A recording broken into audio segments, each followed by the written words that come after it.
Today I'm going to go over a little first impressions of the R6 III versus the R5 II. I'm going to do a menu walkthrough halfway through this video, so you can jump to that now if that's what you're here for. You can also just download the file that will allow you to drop it in your camera and then just load the settings, which is super easy setup, so you don't have to go through all the steps. But if you do want to see why I set this up the way I did, then you can go see that. That menu will be setting this camera up for basically anything you want to shoot. So I shoot headshots, families, weddings, portraits. I do commercial work for magazines. I do a lot of different things. So yeah, so we'll go through that later. First initial thoughts and differences between the R5 II and the R6 III is the sensor. We have a 32.5 megapixel sensor, 45 stack sensor. So this has a faster readout since it's stacked.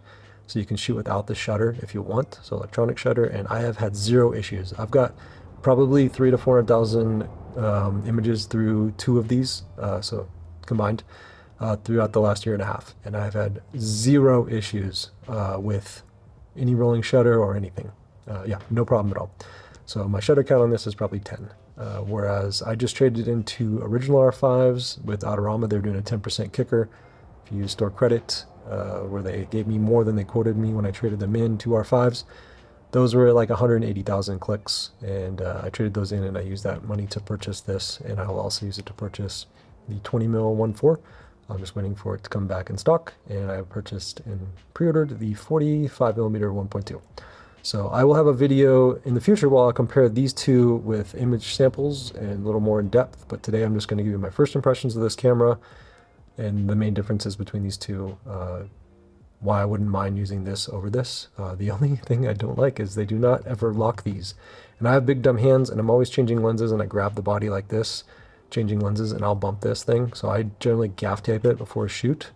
Anything where I'm going to be running around like a maniac, like a wedding, and I'm using two cameras, that's pretty much it, that I'll gaff tape this off.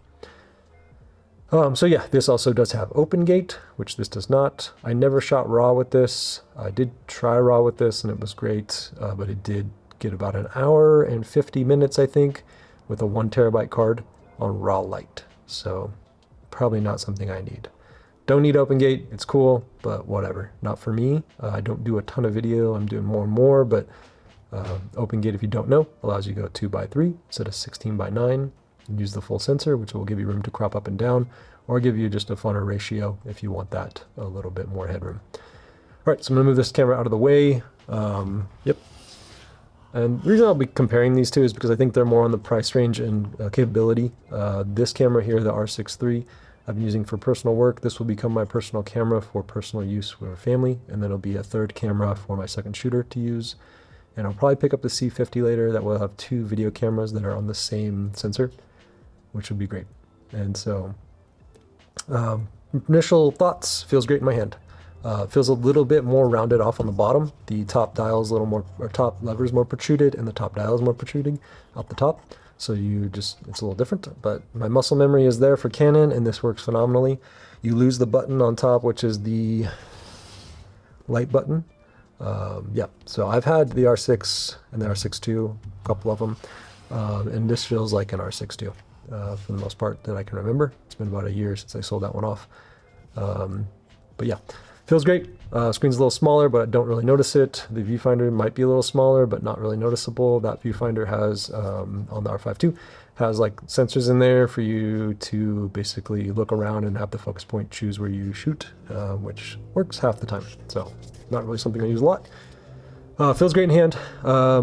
Image quality has been wonderful. I just have taken personal photos, but I don't have enough images to really create a, I guess, perspective or review of it yet. But I'm most excited about this sensor because I think 32 is awesome. Such a good size. It allows you to get, be able to crop. You can always up-res, even 20 megapixels you can up-res, but this thing right out the gate feels like a home run for Canon for a hybrid. And just everything, photo and video. So I'm not going to shoot RAW, so I probably won't have any overheating issues. And you know, we did have an R5 II overheat at a wedding. It was shooting for about 30 minutes, and it was kind of warm out. It was probably like 80 degrees. And so we had to switch cameras mid-ceremony, which we had enough to do that with, but that could be an issue. So I'm not going to do a ton of testing with this, but you can just buy, I'm pretty sure you can buy the grip module for this that has a fan in it. So, all right, so I'm going to now just go through basically the full menu, show you how I set it up and tell you why. So let's zoom in here. Okay, all the way from the beginning, but we may have to backtrack a couple times when we change a couple settings later on. So here I have set image quality card 1 to RAW, which is amazing. We have CF Express now. I was originally just using SDs for a long time, using the CF Express as a backup for JPEGs. It was more like an internal storage, which you could do that. The reason I did that was because I was able to just have the SD card and plug it straight into my computer, which was super convenient, but the more I used CF Express Type B and I saw how fast it was to offload, super nice. So yeah, talking too much. Let's get through this. All right, so we have these two set here. RAW, you want to disable this. This will prevent you from being able to shoot anything past like 1 frame per second. And this allows you to, like, I think do some post work with some post software that you'll probably never use unless you're like a, you know, you photograph watches or something like that. I don't know. All right, cropping full, that's good. Okay, next we're gonna go, none of these, ISO settings. I set the range in here. You're gonna go 50 to, I won't go past that, so I'll set it there and then press OK. Auto range, you can pick this, whatever you think suits you. You know, I could take it to 6400, probably be okay. Minimum shutter, don't touch. Okay, let's go back. And then anti-flicker off. You can turn this on if you're starting to get a bunch of flickers and test it out and see if it's working for you or if it's, you need it or not. Okay, there we go. External speed light control, I don't touch that. Don't touch metering, don't touch that either. Color mode, I put to neutral. And then I like to go in info and I customize mine a little bit. I just add a little bit of saturation and color tone. What this does, it allows you to have a little more of a pop on your JPEGs only. And so if you want that in the viewfinder, kind of gives you a little more of like contrast and color, you can do that. It's totally optional. I don't change this, I don't change this, I don't change any of these. Okay, most of these are going to pertain to your JPEGs, so I shoot RAW, and JPEG is a backup. White balance, you're always changing that. I will generally shoot on cloudy all day, but I have it set to studio lights or daylight for my studio lights. I don't use any of these here. Multiple exposure I use now and again, but rarely. I might just do it in post for fun. And then drive mode. If you have that raw initial thing set, you will only get like to here and to here. You won't get high speed. So I couldn't tell you these exact. I'm guessing this is like 5, 10, and 12. I can't remember what these speeds are, but this is pretty much all I use here unless there's a first kiss or proposal. I'll jump to here. So right there. And then occasionally I'll just take a family photo with a timer, and that's how you find that. Okay, interval timer is off. You could go in and I think set intervals, which is kind of cool if you want to do a time lapse. Silent shutter function off. So if you wanted to use electronic, you could turn off the sound, I think is what that's for.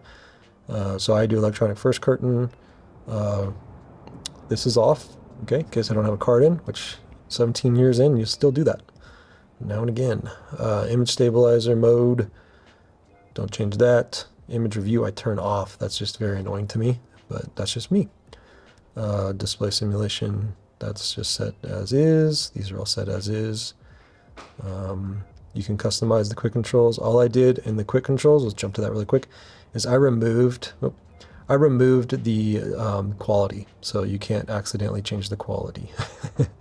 So if you had an old D750, I think it was, that was an easy thing to do. And big dumb hands might bump that. I do disable the touchscreen so that doesn't happen, but you never know if you're going to hand your camera off to someone what they might accidentally do. Okay, AF area, I moved generally to here. I might move it around now and again, but that's generally where it's at. This here is going to pertain to tracking. So if that focus point is somewhere, it'll track whatever it is, and that can get a little annoying because it really depends on what you want. So generally I'll turn it off. That way, whenever I put that focus point somewhere, it's going to stick to it. But if you're doing a lot of movement, you want to turn it on. Okay, movie, don't have that engaged. Okay, here people. Later on, you'll see that I did disable auto, animals, and vehicles, just so it's not an option, so I can toggle through it quickly. We have eye detection, auto, registered people. Okay, so I didn't change any of that. Didn't change any of this. Didn't change any of this.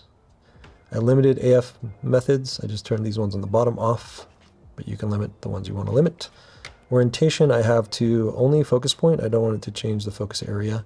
So that means when you move your camera vertical or horizontal, it will go, and it is kind of nice to have that.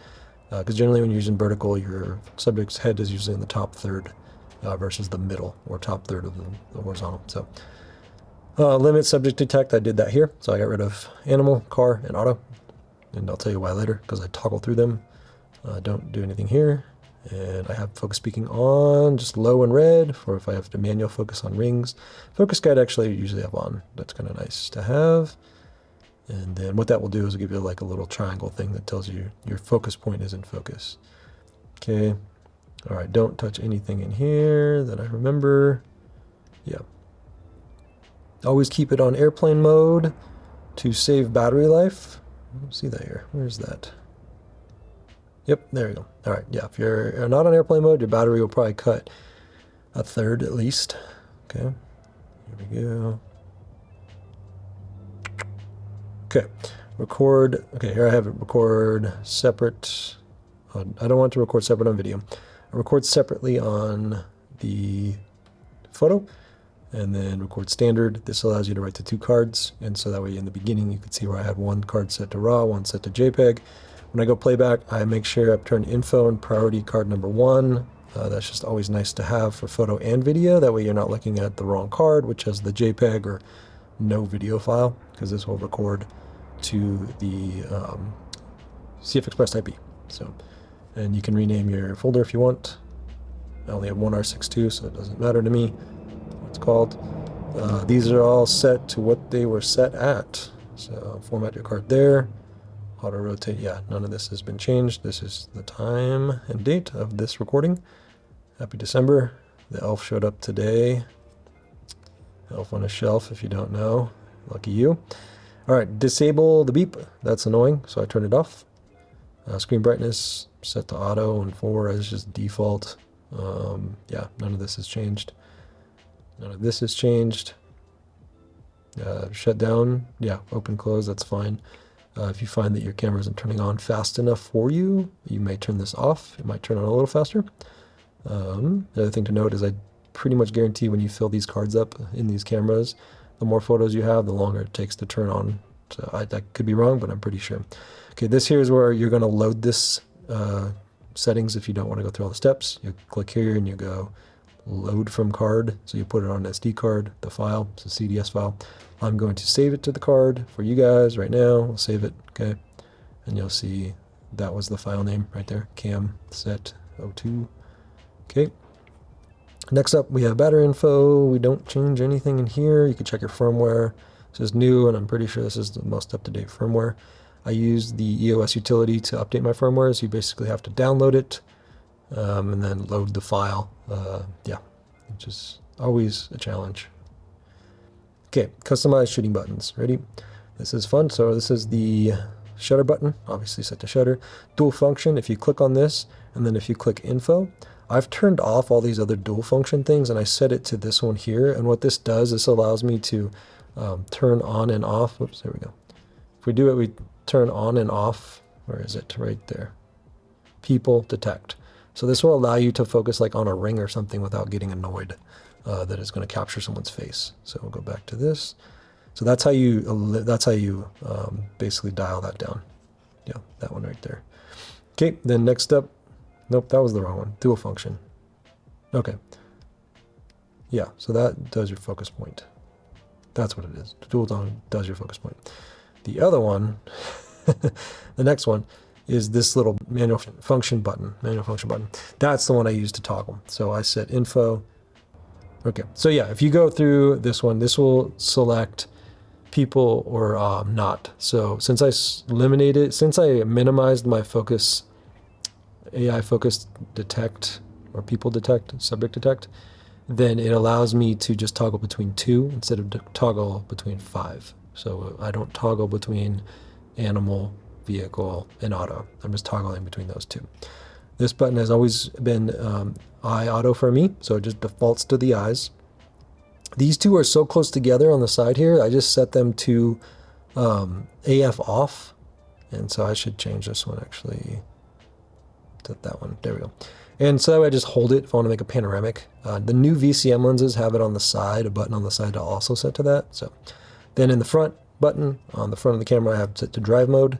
So I can change between high speed and single shot for commercial, and then high speed or faster settings for moving people and things like that, blinking. Zoom is set to zoom. You could change that if you wanted. Rate color, I don't use that button. I could, would not hurt me to go change that. This one is generally set to eye on and off for me, but you can set this to whatever you want. I don't even know what this is. Yeah, stop. Oh, actually, that's kind of nice. So what this will do is it'll allow you to start tracking a subject. When you see a subject and you start focusing on it, it'll track that subject, say down an aisle or something like that. It'll stay on them as long as it can. Here, yeah, obviously set to move the thing around there. I also set this to a faster tracking speed. And then that's AF off, that's the lens button. And then I don't have this option on my flashes. So, okay, so there's that. Don't use this. Dials, I have front to shutter, rear to aperture. Then I have ISO on the rear dial, this one, the big one. And then I have this set down, means I have to hold down the shutter before the aperture will move. So the front command dial will be like an aperture ring. And it's got the clicks and everything, so it's great. I don't use the aperture rings on the VCM lenses because they just don't, I'll bump them. And they don't have any clicks to them. So, okay, I'm not changing any of this. Multifunction, I turn off touch screen. I'll turn it on for video. So if I'm not, with video, I'm generally not, it's in a rig or it's like on a tripod. So it's nice to be able to tap focus. And so multifunction lock, I don't change any of that. Don't need that.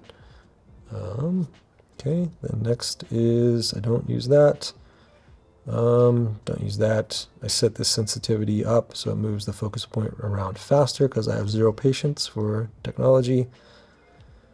And it's more intuitive that way for me. Customize playback buttons, I didn't do that. I have the top dial set to 10 and the back dial set to, this should be set to 1 at a time, not scenes.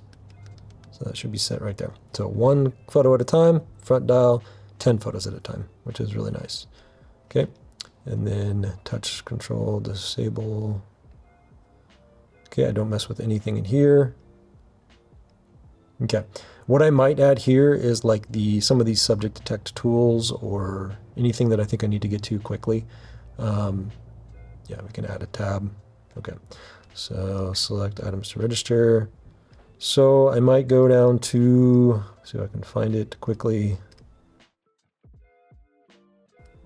Okay, sorry, I went through like 5 times. I found it. So I might turn on whole area tracking servo AF and then add that in there so I have a quick way to access it. So here we go. Yeah, so that's the one. So this is the one that's going to make that focus point track everything, and at times it can be amazing and at times it can be annoying. I found these cameras to be pretty intuitive to what I want, but sometimes when you can't control your camera's focus system, it will drive you nuts. And so that allows you to have a little more control as a human being versus the focus system doing what it thinks you want it to do. So anyway, hopefully this is helpful. I will work on a review of a comparison between the R5 II and the R6 III because those are the cameras that I own. I do not own any others at the moment, but I'm sure that this camera will be super good for anyone who wants to pick one up, and probably a nice upgrade from the R6 II or whatever system you're using. If you're using an R5 original, also an upgrade in focus system and just controls, and just having this on off here for photo video and the on off here is just amazing, game changer. So cool, thanks for watching, and give me a thumbs up if this is helpful, and please do subscribe if it is helpful. That lets me know that these videos are something that you're enjoying and I should keep making them. So catch you later.